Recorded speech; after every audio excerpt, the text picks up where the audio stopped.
PT രത്ന സംവിധാനം ചെയ്യുന്ന പുഴു എന്ന സിനിമയുടെ പശ്ചാത്തലത്തിൽ പാർവതി തിരുവോത്ത് നടി ആണ് ഇന്ന് എന്നോടൊപ്പമുള്ളത്.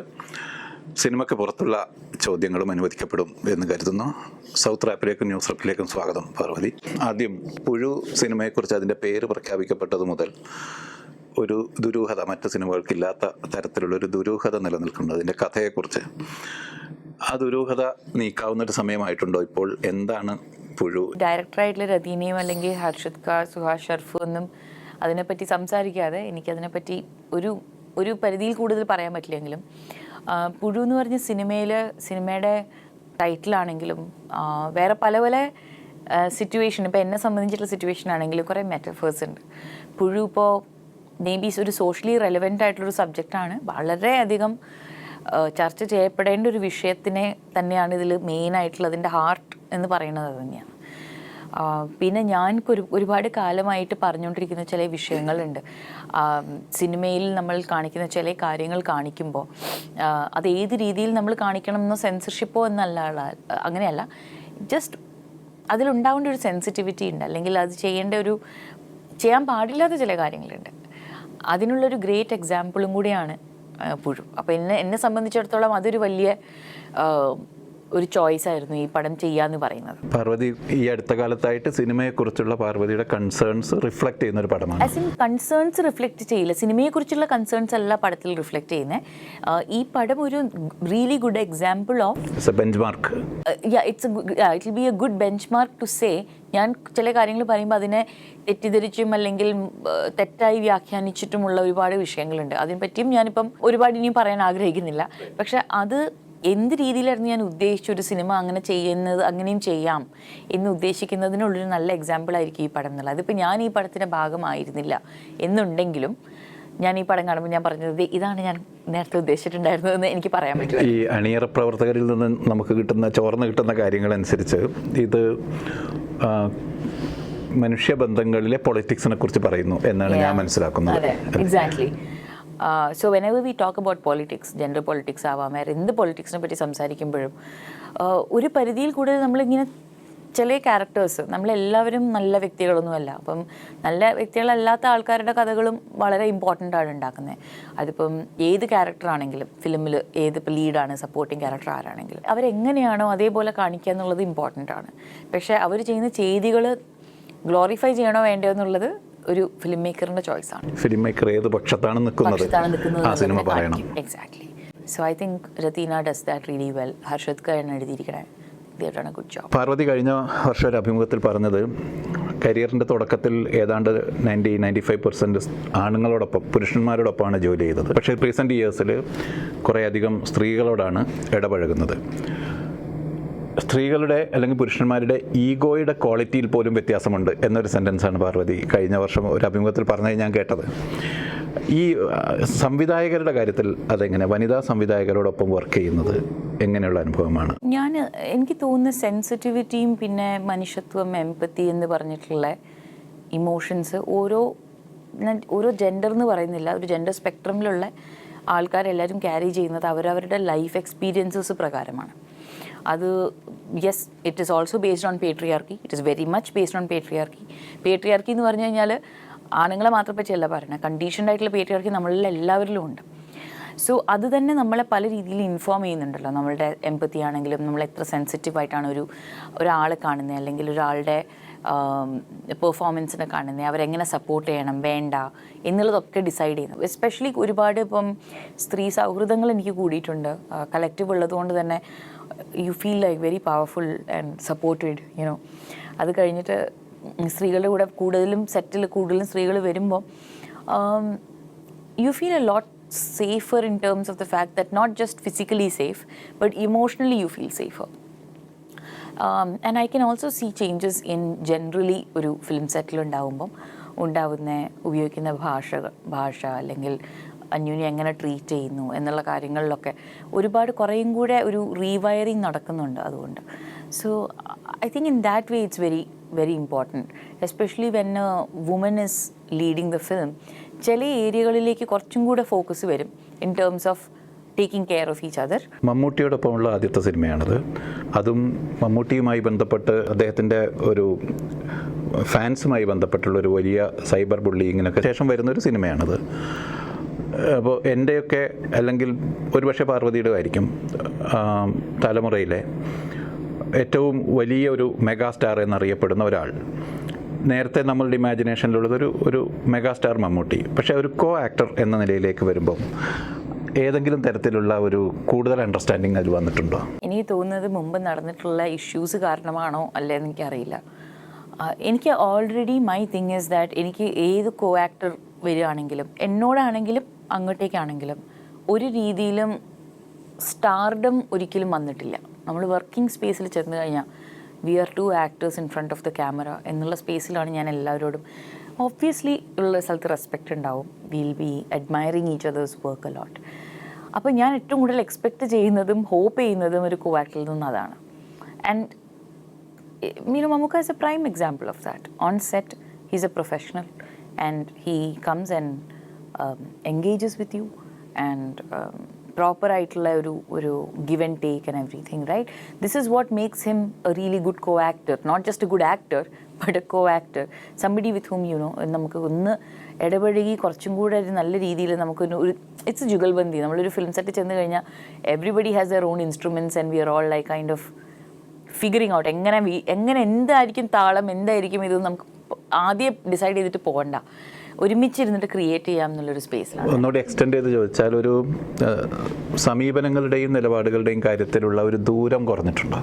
I don't know, actually I don't know. ഞാനും നമുക്ക് അങ്ങനെ അതിനെക്കുറിച്ച് ഒരുപാടൊന്നും സംസാരിച്ചിട്ടില്ല. ചില വിഷയങ്ങളെ പറ്റി സംസാരിച്ച് വന്നിട്ടുണ്ട്. ഹെൽത്തി ആയിട്ടുള്ള ഡിസ്കഷൻസ് നടന്നിട്ടുണ്ട് ഫോർ ഷുവർ. പക്ഷെ ഒരു കംഫർട്ട് ലെവൽ ഉണ്ടായിരുന്നു. എസ്പെഷ്യലി എനിക്ക് തോന്നുന്നത് ഈ കോൺട്രവേഴ്സിയും കാര്യങ്ങളൊക്കെ കഴിഞ്ഞുകൊണ്ടും കൂടി ആയിരിക്കും ഒരു നമുക്കൊരു ഐസ് ബ്രേക്കിംഗ് സെഷൻ്റെ ആവശ്യം വന്നിട്ടില്ല. പാർവതി ഇപ്പോൾ 16-17 വർഷം, 30-ൽ താഴെ 27-28 സിനിമ, 1.5 സിനിമയാണ് പാർവതിയിൽ നിന്നൊരു വർഷം ശരാശരി വന്നിട്ടുള്ളത്. പാർവതി ഒരുപാട് ബ്രേക്ക് എടുക്കുമായിരുന്നു എന്നാണ് പറഞ്ഞത്. ആദ്യത്തെ ഒരു സിനിമ കഴിഞ്ഞ് 2 സിനിമകൾക്കിടയിൽ വലിയ ബ്രേക്ക് എടുക്കുമായിരുന്നു. അത് വളരെ എൻജോയ് ചെയ്തിട്ടുണ്ട് എന്നാണ് പാർവതി പറഞ്ഞിട്ടുള്ളത്. പക്ഷേ ഈ അടുത്ത കാലത്ത് ഇപ്പോൾ ലോക്ക്ഡൗൺ വന്നു, പിന്നെ മലയാള സിനിമയിൽ ഒരു കോൺഫ്ലിക്റ്റ് വന്നു. അതോടൊപ്പം തന്നെ പാർവതി ചൂസ് ചെയ്യുന്നൊരു സമയം, ഒരു ഇടവേളയും, ഇത് മൂന്നും കൂടി ചേർത്ത് ഞാൻ എൻ്റെ ഒരു ആശങ്ക ചോദിക്കുന്നതാണ്. പാർവതിക്ക് അങ്ങനെ ടെൻഷൻ ഉണ്ടോ എന്നല്ല, എൻ്റെ ഒരു ആശങ്ക, പാർവതിയുടെ കരിയറിൻ്റെ പ്രൈം ഏജിൽ പാർവതിയുടെ ഓപ്റ്റിമം ലെവൽ എത്താതെ പോകും ഈ ഒരു ഗ്യാപ്പ് കൊണ്ട് എന്നൊരു പേടിയുണ്ടോ? I think every age of mine is prime. Okay, every age of mine. I hope that at 50 I will still be at my prime. I'm 34 now. And എൻ്റെ തുടക്കത്തിലുള്ള ആദ്യത്തെ 8 വർഷം ഇൻഡസ്ട്രിയിൽ, ഞാൻ 17 വയസ്സായപ്പോഴാണ് ഇൻഡസ്ട്രിയിൽ വന്നത്.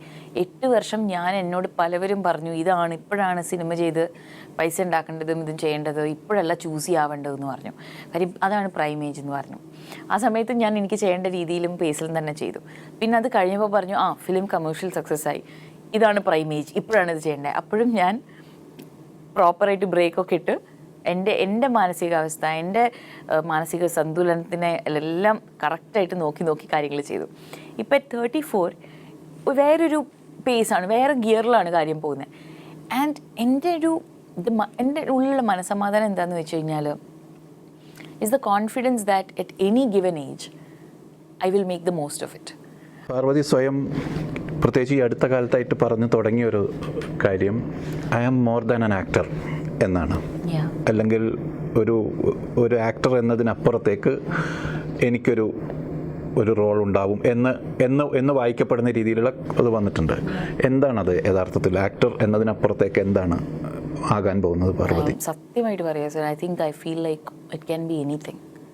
I don't know, maybe I will be a lawyer at some point. Maybe I want to be a professor at some point. But I will never stop performing. I will always be an actor. അത് actor എന്തായാലും എക്കാലവും ഞാനൊരു actor തന്നെയായിരിക്കും. പക്ഷെ അതിലുപരി ഞാൻ വേറെ പലതും കൂടിയാണ് എന്ന് ഞാൻ എൻ്റെ ഉള്ളിങ്ങനെ പറയുക, അതായത് നമ്മുടെ ഉള്ളിലുള്ളൊരു വോയിസ്.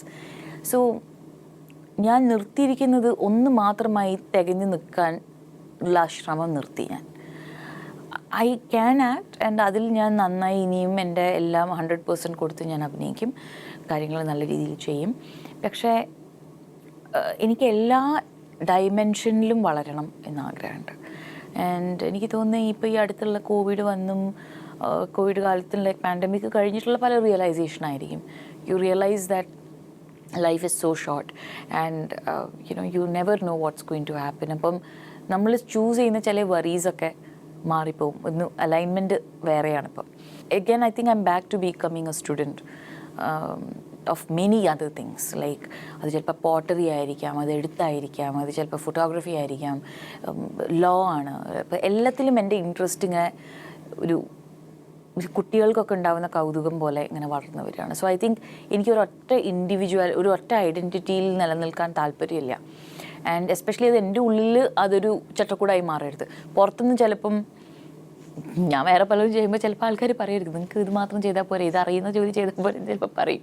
പക്ഷേ my thing is I have this one life, I want to try everything and let's see where it goes. ഈ WCC കാലഘട്ടത്തിന് ശേഷം സെറ്റുകളിലേക്ക് ചെല്ലുമ്പോൾ അതുമായി കണക്ട് ചെയ്ത് അതൊരു ബേർഡൻ ആവുന്ന വിധത്തിൽ, മീൻസ് ഒരു ഓവർ പ്രഷർ ആവുന്ന വിധത്തിലുള്ള ഒരു അന്തരീക്ഷം ക്രിയേറ്റ് ചെയ്യപ്പെടുന്നുണ്ടോ? No, there is no pressure ഇല്ല. പക്ഷേ ഇമോഷണലി വളരെയധികം ടാക്സിങ് ആണ്. നമ്മളിപ്പം വളരെ ബേസിക് ആയിട്ടുള്ള അവകാശങ്ങളാണ് നമ്മൾ ചോദിക്കുന്നത്.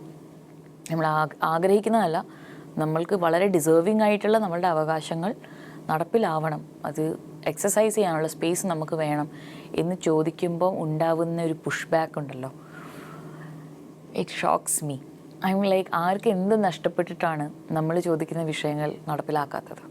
നമ്മൾ ചോദിക്കുന്ന ഒരു ഒറ്റ വിഷയത്തിലും വേറെ ആരുടെയും അവകാശം എടുത്ത് ആരും കളയുന്നില്ല. സോ എന്തിനാണ് ഇത്രയും ഒരു അഗ്രസീവായിട്ട് നിങ്ങൾ അതിനെ ശരിവെക്കാതിരിക്കുന്നത് എന്നുള്ള ആ ഒരു ചോദ്യത്തിന് എനിക്ക് ഒരിക്കലും ഉത്തരം കിട്ടിയിട്ടില്ല. പലപ്പോഴും എനിക്ക് തിരിച്ചൊരു മറുചോദ്യം വന്നിട്ടുള്ളത്, പക്ഷെ നിങ്ങൾക്ക് ഇതിൻ്റെ ആവശ്യം എന്താണെന്നുള്ളതാണ്. Which blows my mind even more. I am like, നിങ്ങൾക്ക് എല്ലാവർക്കും ഉള്ള അവകാശങ്ങൾ, വളരെ ബേസിക് ആയിട്ടുള്ള ഹ്യൂമൻ റൈറ്റ്സ് നമുക്കില്ല എന്ന് പറയുമ്പം നിങ്ങളുടെ ചോദ്യം നിങ്ങൾക്ക് എന്തിനത് വേണം എന്നാണെങ്കിൽ നമ്മൾക്കത് ഇല്ലാത്തത് കാരണം നിങ്ങളതിൽ നിന്ന് എങ്ങനെയോ ബെനിഫിറ്റ് ചെയ്യുന്നുണ്ട് എന്നുള്ളതല്ലേ. So this is like all basic common sense suddenly, right? So that is exhausting. നമുക്ക് ചിലപ്പോൾ ടയറിങ് ആവും, നമുക്ക് ഇമോഷണലി എക്സോസ്റ്റഡ് ആവും. പക്ഷെ അതൊരു ഉറക്കം കഴിഞ്ഞാൽ കഴിയും. അടുത്ത ദിവസം രാവിലെ നമ്മൾ പിന്നെയും പണി സാധനങ്ങൾ എടുത്ത് ഇറങ്ങും. മീ ടു മൂവ്മെൻറ്റിനോടുള്ള റെസ്പോൺസ്, അതുപോലെ ICC പോലെയുള്ള കൺസെപ്റ്റുകളോട് റിസെപ്റ്റീവ് ആവാതിരിക്കുക, ഇതൊക്കെ ഇപ്പോൾ ഒരു ഗ്ലോബൽ ലെവലിലെടുത്താലും ബോളിവുഡിനെ എടുത്താലും മലയാള സിനിമയിൽ കുറച്ചുകൂടി ഒരു റെസിസ്റ്റൻസ് അതിനോട് ഉണ്ട് എന്ന് തോന്നും. അത് എന്തുകൊണ്ടായിരിക്കും അങ്ങനെ വരുന്നത്? എനിക്ക് മലയാള സിനിമയിൽ റെസിസ്റ്റൻസ് ഡെഫിനറ്റ്ലി ഉണ്ട് വിത്തിൻ ദി ഇൻഡസ്ട്രി, ഇല്ലയെന്ന് ഞാൻ പറയില്ല. പക്ഷേ ഐ ഫീൽ ലൈക്ക് മലയാളം ഫിലിമിൽ കുറേയും കൂടെ സംസാരിക്കാൻ, അല്ലെങ്കിൽ മലയാളം ഫിലിമെന്ന് ഞാൻ പറയില്ല, കേരളത്തിൽ എന്നെനിക്ക് പറയാം, കുറേയും കൂടെ ഇതിനെപ്പറ്റി സംസാരിക്കാനും പ്രൊട്ടസ്റ്റ് ചെയ്യാനുള്ള സ്പേസ് നമുക്കുണ്ട്.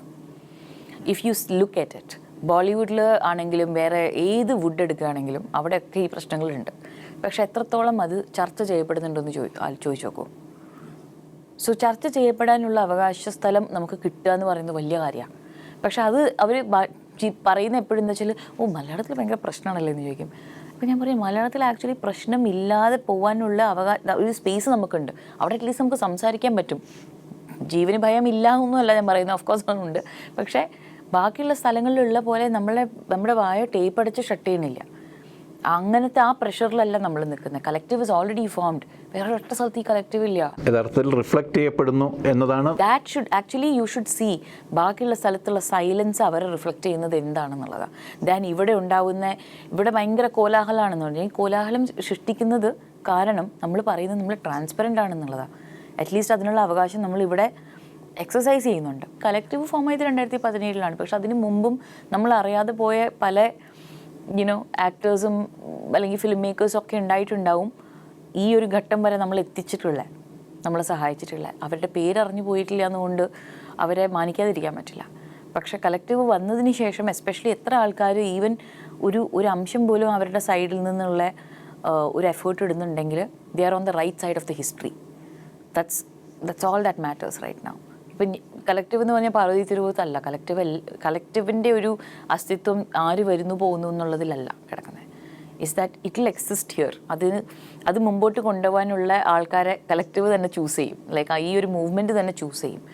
അതൊരു നിമിത്തമായിട്ടുള്ളതാണ്. ഞാൻ ഈ സമയത്ത് ജനിച്ചു, ഇങ്ങനെ എത്തി എന്നുള്ളത് മാത്രമേ ഉള്ളൂ. സോ ഞാൻ എൻ്റെ ഒരു കർത്തവ്യം നിറവേറ്റുകയാണ്. എന്നുള്ള രീതിയിലാണ് ഞാനിത് ചെയ്യുന്നത്. ജസ്റ്റിസ് ഹേമ കമ്മിറ്റി റിപ്പോർട്ടിൻ്റെ ഉള്ളടക്കത്തെ അതിൽ റിവീൽ ചെയ്യപ്പെട്ട കാര്യങ്ങളെ പാർവതി എങ്ങനെയാണ് സൈസ് ചെയ്യുന്നത്? എന്തുമാത്രം വലിയ മാഗ്നിറ്റ്യൂഡ് ഉണ്ട് അതിൽ വെളിപ്പെടുത്തപ്പെട്ട കാര്യങ്ങൾക്ക് എന്നാണ് കരുതുന്നത്? വെളിപ്പെടുത്തൽ എന്ന് പറഞ്ഞു കഴിഞ്ഞാൽ it's not accusing 1 or 2 people.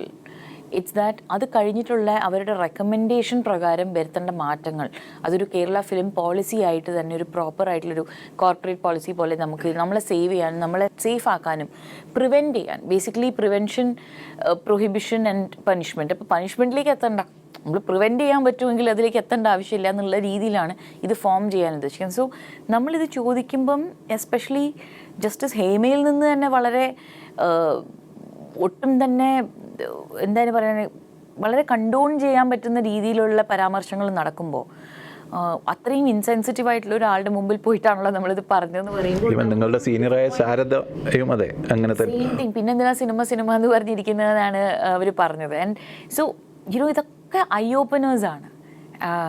It effects U, നമ്മുടെ മൊറലിനെ വല്ലാതെ എഫക്റ്റ് ചെയ്യണ കാര്യമാണ്. കാര്യം നമ്മൾ ഇതിലൂടെ അണ്ടർഗോ ചെയ്യണം, അബ്യൂസ് അണ്ടർഗോവും ചെയ്യണം. അത് കഴിഞ്ഞ് അതിൻ്റെ മേത്ത് കൂടെ ഇവരുടെ എല്ലാവരുടെയും പരാമർശങ്ങളും ഇങ്ങനത്തെ കുത്തുവാക്കുകൾ കേൾക്കും വേണം. ഒരു ഘട്ടത്തിൽ എല്ലാം മാറ്റിയിരിക്കും, ഈ പറഞ്ഞതിനൊക്കെ നിങ്ങൾക്ക് ജസ്റ്റിസ് കിട്ടുമെന്ന് പറഞ്ഞ ആൾക്കാരാണ് ഇത് പറയുന്നത്.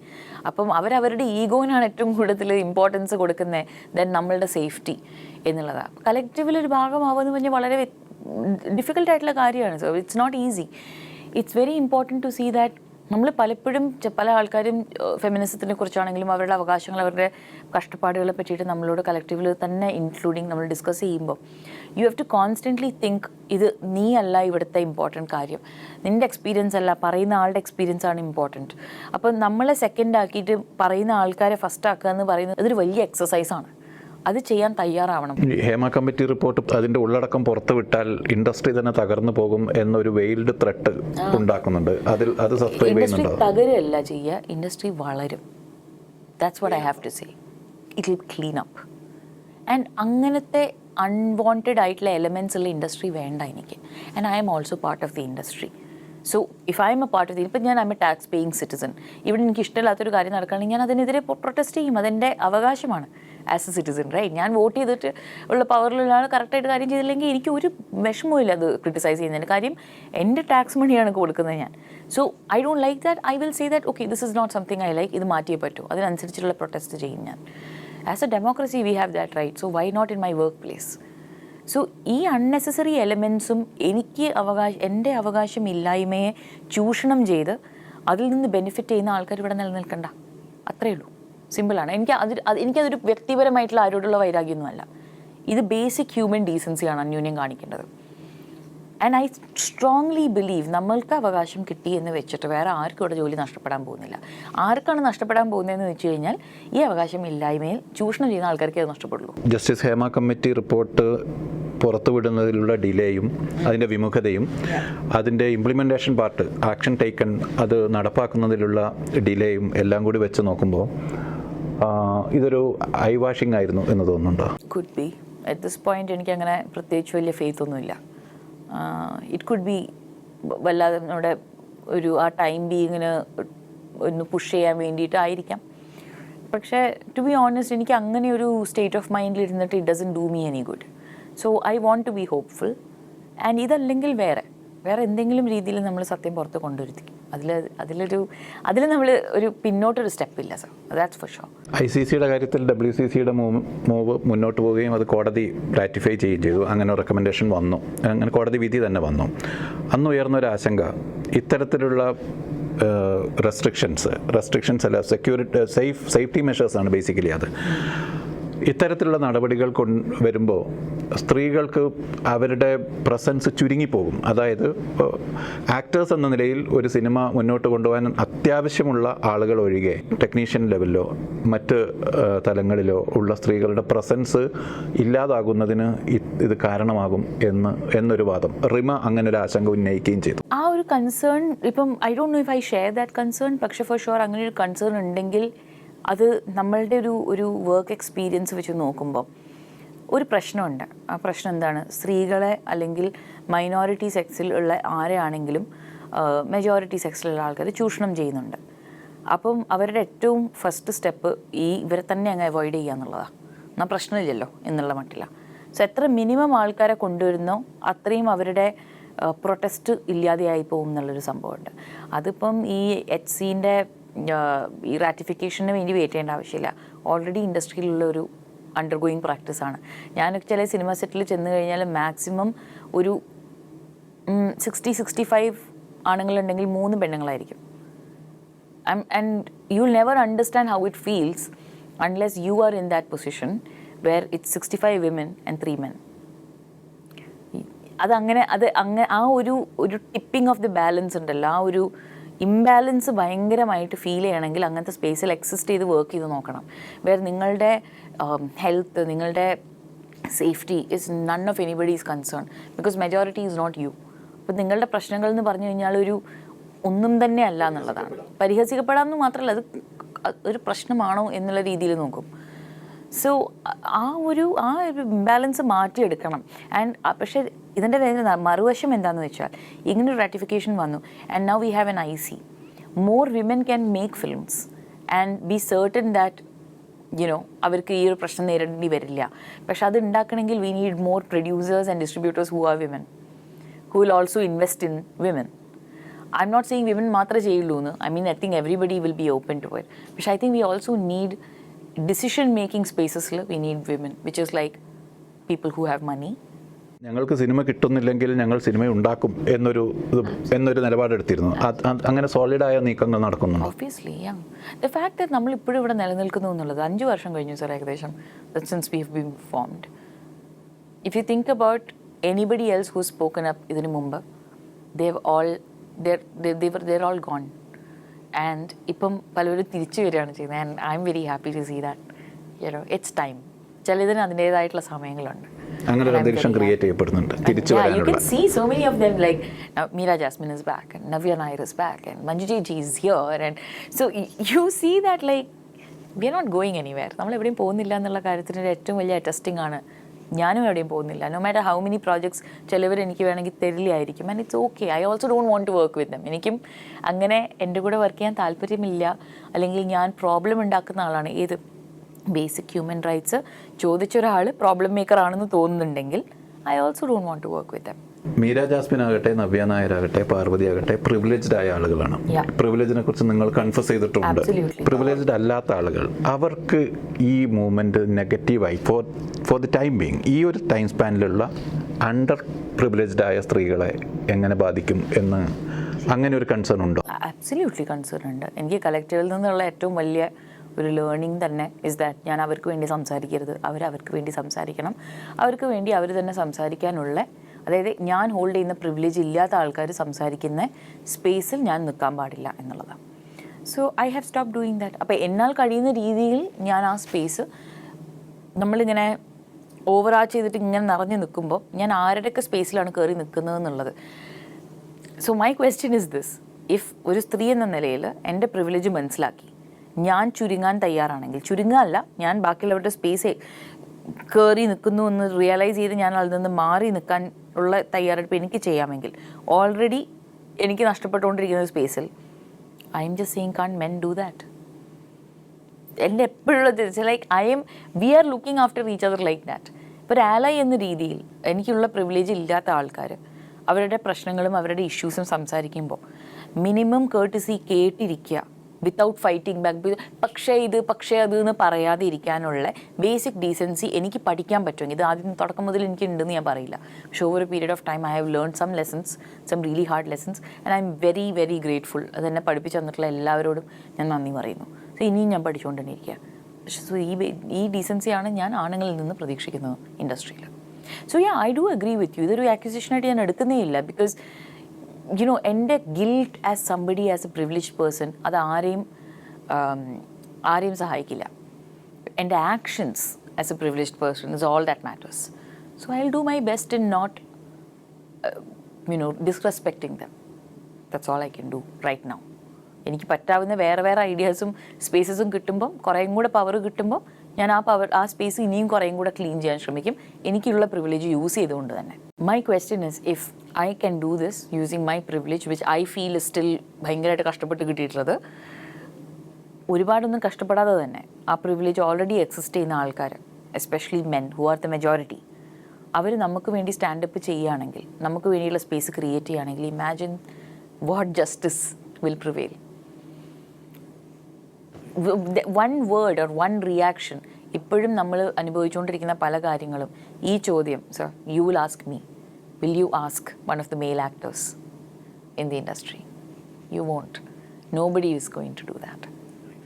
പൊളിറ്റിക്കൽ കറക്റ്റ്നെസ്സിന് വേണ്ടി അല്ലെങ്കിൽ നിങ്ങൾ ഉദ്ദേശിക്കുന്ന രീതിയിലുള്ള ഒരു കണ്ടന്റ് പുറത്തേക്ക് വരുന്നതിന് വേണ്ടി സ്ക്രിപ്റ്റിൽ തിരുത്താവശ്യപ്പെടാൻ ധൈര്യം കാണിക്കുന്ന ഒരു നടി എന്ന നിലയിലാണ് പാർവതി അറിയപ്പെടുന്നത്.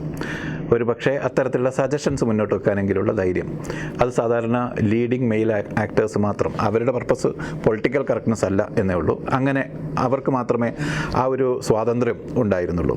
ഞാൻ ചോദിക്കുന്ന ചോദ്യം, ഒരു സംവിധായകൻ്റെ സൃഷ്ടി എന്നതിൽ നിന്ന്, അല്ലെങ്കിൽ ഒരു എഴുത്തുകാരനും സംവിധായകനും ഉണ്ടാക്കുന്ന സൃഷ്ടിയുടെ ഇൻസ്ട്രുമെൻറ്റ്സ് എന്ന നിലയിൽ നിന്ന് ആക്ടേഴ്സിനെ മാറ്റി ഇതിൻ്റെ ക്രിയേറ്റേഴ്സ് ആവുക എന്നതാണോ ഉദ്ദേശം? For me it was more like നമ്മുടെ ഇൻസ്റ്റിങ്ക്റ്റീവായിട്ട് ഗട്ട് ഫീലിൽ ഇങ്ങനെ നമ്മളിത് പ്രസൻറ്റ് ചെയ്യുമ്പം ഇങ്ങനെ ഇത് വീക്ഷിക്കപ്പെടില്ലേ എന്നുള്ള ഡൗട്ട്സ് ഞാൻ ചോദിക്കുമായിരുന്നു. അങ്ങനെയാണെങ്കിൽ പിന്നെ ഈ ക്യാരക്ടർ ഇങ്ങനെ ചെയ്യുന്ന എൻ്റെ ഉദ്ദേശം എന്താണ്, അതിൻ്റെ പിന്നിലുള്ള അവരുടെ മോട്ടിവേഷൻ എന്താണ്? ഈ ചോദ്യങ്ങളൊക്കെ ആസ് എൻ ആക്ടർ എനിക്ക് ആവശ്യമുള്ള ഉത്തരങ്ങളാണ്. അപ്പോൾ അനാവശ്യമായിട്ടുള്ള എൻ്റെ വേറെ കൺസേൺസ് അവിടെ വരില്ല.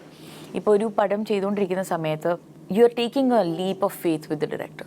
അവർ തന്നിരിക്കുന്ന സ്ക്രിപ്റ്റ്, ഇപ്പോൾ അവർ എന്താ എഡിറ്റിംഗ് ടൈമിൽ എങ്ങനെ അതിന് സ്റ്റിച്ച് ചെയ്തുണ്ടാക്കുന്നു എന്നുള്ളത് എൻറ്റയർലി അവരുടെ പ്രറോഗേറ്റീവാണ്. അതിലൊന്നും ഞാൻ പോയി ഇടപെടാറോ ഈ ഷോട്ട് വെക്കണം മറ്റേത് വെക്കണം എന്ന് ഒരിക്കലും പറഞ്ഞിട്ടില്ല.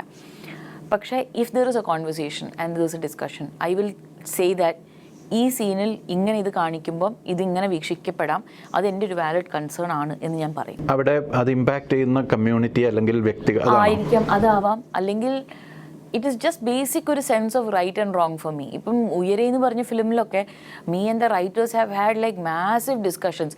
അത് പക്ഷേ ഒരു പവർ പ്ലേയോ അല്ലെങ്കിൽ ഒരു കോ ക്രിയേറ്റർ സ്പേസ് അല്ല. അത് ആക്ച്വലി ഒരു ആക്ടർ എന്ന രീതിയിലും അല്ലെങ്കിൽ ഒരു കോ ടീം മെമ്പർ എന്നുള്ള രീതിയിലും ഉള്ള എൻഗേജ്മെൻ്റ് ആണ്. Engagement in the art you are creating. When you don't have any questions or any confusions about the art you're creating, I don't know what that is like. എനിക്കത് അറിയില്ല. അങ്ങനത്തെ ഒരു state of mind it's not like that. I have questions. It's genuine engagement and genuine confusions that I have. അല്ലാതെ എനിക്ക് നിങ്ങൾക്ക് കുറച്ച് കാര്യങ്ങൾ പറഞ്ഞു തരാനുണ്ട്. No, I don't do that. Like the director is coming to me with a story. A writer has written a story after like working so hard. ഇത്രയും പണി ചെയ്ത് കഴിഞ്ഞിട്ട് എൻ്റെ അടുത്ത് വരുമ്പോൾ നിങ്ങൾ ഈ സീൻ മറ്റേത് നിങ്ങൾ ചെയ്യുന്നത് കറക്റ്റ്, അത് മാറ്റിയാൽ ഞാൻ എന്ത് ചെയ്യാം? I will never say that. I will say ഇന്ന പ്രശ്നങ്ങൾ എനിക്ക് തോന്നുന്നുണ്ട് ഇത് കേൾക്കുമ്പോൾ. Maybe you find another actor who will be okay with it. I'm not. പക്ഷെ ഞാൻ ഇരുന്നിട്ട് അവരെ കൊണ്ട് അത് മാറ്റിക്കാൻ ശ്രമിച്ചിട്ടില്ല. There are writers who have അത് മാറ്റിയിട്ട് എൻ്റെ അടുത്ത് പിന്നെ ഒന്നും കൂടെ വന്ന് പറഞ്ഞിട്ടുണ്ട്. നമ്മൾ ഫീഡ്ബാക്ക് കിട്ടിയതിന് ശേഷം ഇന്ന കാര്യങ്ങളിൽ ചെറിയ മാറ്റങ്ങൾ വരുത്തിയിട്ടൊന്ന് കേട്ട് നോക്കുന്നോ? ഇത് ഞാൻ കേട്ട് നോക്കിയിട്ടുണ്ട്, അങ്ങനെ ചെയ്തിട്ടുണ്ട് സിനിമകൾ. പക്ഷെ that doesn't mean that it was because I asked them to change it. It becomes more like ഒരു dialogue between two people who are creating something together. ഞാൻ അങ്ങനെ കാണുന്നുള്ളൂ. I genuinely don't know what it is like to not ask questions. I have like എല്ലാ പടത്തിലും എന്ത് കാര്യമാണെങ്കിലും, ഇപ്പം പുഴു എന്ന് പറഞ്ഞ ഫിലിമിൽ എൻ്റെ ക്യാരക്ടർ നിൽക്കുകയാണോ ഇരിക്കുകയാണോ എന്നുള്ളതിനെ പറ്റിയിട്ട് തന്നെ 10-15 മിനിറ്റ് ഡിസ്കസ് ചെയ്തിട്ടുണ്ട് നമ്മൾ. ഒരു ഷോട്ടിൽ should she be sitting, should she be standing എന്നുള്ളതിനെ പറ്റി ഞാനും ഹർഷദ്ക്കയും രതീനെയും എത്രയും നേരം സംസാരിച്ചിട്ടുണ്ട്. ദ തിങ് ഈസ് ആ സമയത്ത് ഒരിക്കലും ഇറ്റ്സ് ഓൾസോ മാറ്റർ ഓഫ് നമ്മളെന്താ എങ്ങനെയാണ് അതിനെ കാണുന്നതെന്ന്. It's not an attack and it's അതിനൊരു അറ്റാക്കായിട്ടോ അല്ലെങ്കിൽ ഒരു ക്രിറ്റിസിസം ആയിട്ടോ കാണാതെ അതൊരു ഫീഡ്ബാക്ക് ആണോ അല്ലെങ്കിൽ എന്നാൽ പിന്നെ എന്താ, ബിക്കോസ് ഐ ജെനുവൻലി ഫീൽ എൻ്റെ ഡയറക്ടേഴ്സും എൻ്റെ റൈറ്റേഴ്സും will have answers for me if I have a doubt. And if they don't have answers we will find it together. അല്ലാതെ അവരുടെ ഒരു സൃഷ്ടിയെ റോബ് ചെയ്യല്ല. No, and if they have answers for me they will give it. അവർക്ക് answers ഇല്ല എന്നുണ്ടെങ്കിൽ ഒന്നെങ്കിൽ they will tell me എൻ്റെ ക്വസ്റ്റ്യൻ അസാധുവാണ്, which I will understand, or they will say നമുക്ക് ഒരുമിച്ച് കണ്ടെത്താം answer. And I think that's a very healthy thing to do. അത് രണ്ടും നടക്കുന്നില്ലെങ്കിൽ പാർവതി അത് ഓപ്റ്റ് ചെയ്യും. I will not do that, right? ആ സിനിമ ഞാൻ ചെയ്യില്ല എന്ന് വെച്ചിട്ട് അവർ തെറ്റാണെന്നും കൂടിയല്ല ഞാൻ പറയുന്നത്. പക്ഷേ അവരൊരു സംഭവത്തിൽ വിശ്വസിക്കുന്ന ഒരു 100% സ്പേസിൽ ഞാൻ നിൽക്കുന്നില്ല ഓൾറെഡി എന്നുണ്ടെങ്കിൽ ഞാൻ ആ രീതിയിൽ I M A bad actor doing that film. I shouldn't do that. ഈ സമീപകാലത്തെ ഇടവേളകളിൽ പാർവതി എഴുതുകയായിരുന്നു എന്ന് പറഞ്ഞു, എഴുത്തിലായിരുന്നു ശ്രദ്ധിച്ചിരുന്നത് എന്ന്. ഡയറക്ടോറിയൽ വെഞ്ചർ സ്വന്തം നിലക്കുള്ളത് വരും എന്നും പറഞ്ഞു. അതിനെക്കുറിച്ച് എന്തെങ്കിലും പറയാവുന്ന അവസ്ഥയാണോ? ഇപ്പോൾ ഡയറക്ടോറിയൽ വെഞ്ചർ മൗണ്ട് ചെയ്തുകൊണ്ടിരിക്കുകയാണ്, അതൊരു മൗണ്ടിങ് സ്റ്റേജിലാണ്. സോ ഒരു അനൗൺസ്മെൻറ്റ് സ്പേസിലേക്ക് എത്തുമ്പം obviously I will B the first one letting it out. പക്ഷേ 2020 ജൂലൈയോളം ആണ് ശരിക്കും തുടങ്ങിയത് ഈ പ്രോജക്റ്റിൻ്റെ ഒരു പ്രിപ്പറേഷൻ. സോ എഴുത്തിൻ്റെ ഒരു ഫൈനൽ സ്റ്റേജസിലാണ് ഇരിക്കുന്നത്. Casting and all that is happening. So അത് കഴിഞ്ഞിട്ടൊരു അനൗൺസ്മെൻറ്റ് വരുമ്പോൾ ബിയോണ്ട് ദി ആക്ടർ അല്ലെങ്കിൽ ഒരു അഭിനേത്രിക്ക് അപ്പുറത്തേക്കുള്ള സ്പേസ് എന്ന് പറയുന്നത് അതായിരിക്കുമെന്ന് ഞങ്ങൾക്ക് ഫിഗർ ഔട്ട് ചെയ്യാമോ? Maybe right now that is the space. ചിലപ്പോൾ ആ പടം ചെയ്ത് കഴിഞ്ഞാൽ I may want to just go be a dancer after that. I don't know. As long as I'm creating I'm happy. വളരെ നന്ദി Parvathi. Thanks a lot.